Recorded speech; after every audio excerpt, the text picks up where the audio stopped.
À titre personnel, j'ai commencé dans le développement des ressources humaines et la formation. Donc, ce sont des outils que très vite j'ai commencé à utiliser parce qu'ils me permettaient de gagner du temps. Je pense que le maître mot des outils numériques, c'est le temps, en termes d'analyse de données, en termes de possibilités. Donc, si je prends la formation, par exemple, qui est le métier sur lequel j'ai commencé, on a beaucoup travaillé sur tout ce qui est formation en ligne. Donc, la possibilité pour des personnes sans se déplacer de pouvoir participer à des formations.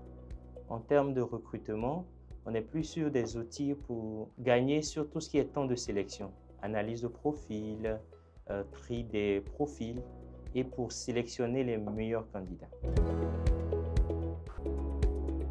Aujourd'hui, l'intelligence artificielle a un avantage qui est certain, c'est le traitement et la mise à disposition d'informations. On va dire que c'est le gain de temps. C'est la ressource la plus précieuse que l'on puisse avoir, c'est le temps. Donc, avec l'IA, on en gagne beaucoup. Aujourd'hui, les data, les big data, les petites data sont très importantes. Avec l'IA, on a de la captation, on a du traitement automatique.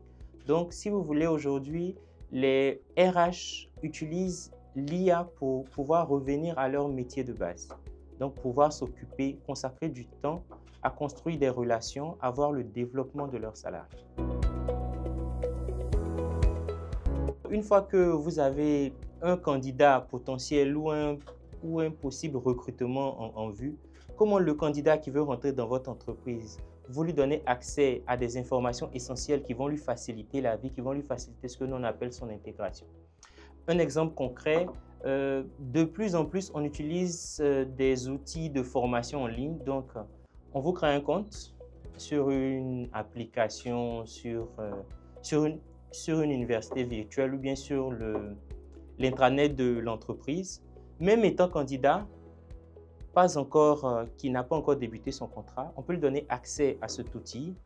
Il regarde, il va aller sur cet outil, il pourra se former, il pourra apprendre sur l'entreprise. On pourra même vérifier son niveau d'apprentissage, ce qui nous permet de gagner du temps à son arrivée. Donc, tout ce qui nous aurait pris 1, 2, 3 semaines, rien qu'avec l'outil numérique, on peut déjà gagner ce temps-là. Donc, si vous voulez, comme pour moi, c'est le mot central, c'est le gain.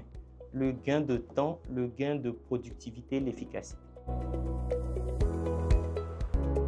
Le plus classique ou celui que j'ai souvent utilisé sont les logiciels d'études de marché ou de captation ou de sondage.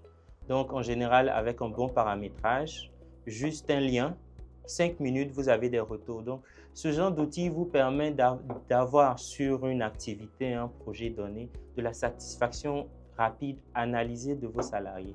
Donc, voilà, on va dire que c'est vraiment, en termes de retour d'expérience, c'est vraiment tous ces logiciels d'enquête qui peuvent être intégrés à une solution intranet qui existe déjà juste par un lien. Donc, vraiment, pour moi, on va dire que c'est l'outil que j'ai le plus utilisé. Je dirais, n'ayons pas peur. Je pense qu'aujourd'hui, l'IA, c'est à la fois le présent et le futur parce qu'il est déjà intégré dans un certain nombre de process dont on n'a même pas conscience. Si on prend par exemple Excel, ceux qui ont connu l'évolution d'Excel aujourd'hui, ce qu'il est capable de faire, si on dit tout ce qu'il y a comme traitement automatique derrière, tout ce qui est technologie utilisée, on va se rendre compte qu'on est déjà dans un mouvement. C'est vrai qu'on peut en avoir peur parce qu'on pense aux dérives, mais ça ne reste qu'un outil. C'est un outil au service des personnes qui l'utilisent. Donc, tant que vous savez déterminer où vous allez, qu'est-ce que vous voulez faire, c'est de se lancer. Donc, d'arrêter d'hésiter et de se lancer. En tant que RH, on est heureux de voir quelque chose qui se développe. Pour moi, l'expertise d'un magazine comme Digital Mag, c'est la preuve d'une réussite de quelque chose. Donc, c'est à la fois la vision, la réalisation et le progrès qui est derrière. Donc, franchement, je suis surpris, heureux, content et puis je souhaite vraiment que Digital Mag soit une référence et que ce genre d'initiative se développe.